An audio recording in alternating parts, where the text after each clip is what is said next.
السلام علیکم ورحمۃ اللہ وبرکاتہ۔ طلسم 7 سیارگان، ساتوں ستاروں کی نحوست زائل کرنے میں یہ ساتوں طلسم اپنی نظیر آپ ہیں،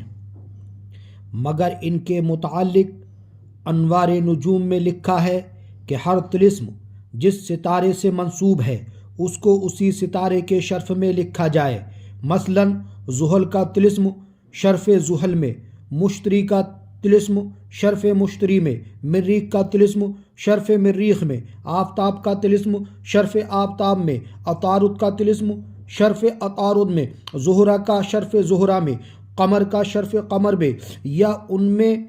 کا ہر ستارہ اپنے گھر میں ہو یا اپنے دوست کے گھر میں ہو، لیکن پھر بھی ہر ایک کے بس کی بات نہیں کہ اتنی معلومات کہ ایک ساتھ ہر طلسم کی تیاری میں پھر بھی برسیں لگ جائیں گی۔ حکماں نے جو یہ ساتوں طلسم ذوالقرنین کو لکھ کر دیے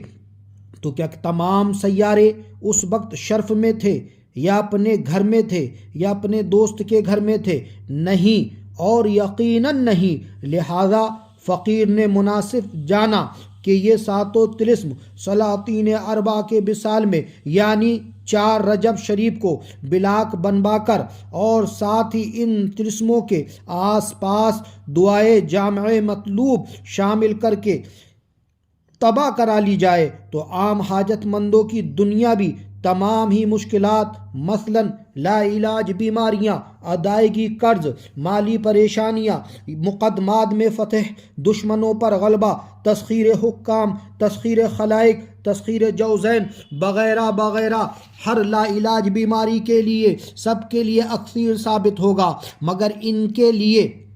4 رجب کا انتظار کرنا ضروری ہے۔ ہاں، اگر آپ کاغذ پر لکھ کر کام میں لائیں تو شوق سے فقیر کی طرف سے اجازت ہے۔ حضرت سیدنا استاد علی سیدنا صوفی ملت صوفی اقبال منوری علیہ رحمت و رضوان نے شمع شبستان رضا کے اندر ان طلسموں کے بارے میں بے شمار فوائد لکھے ہیں۔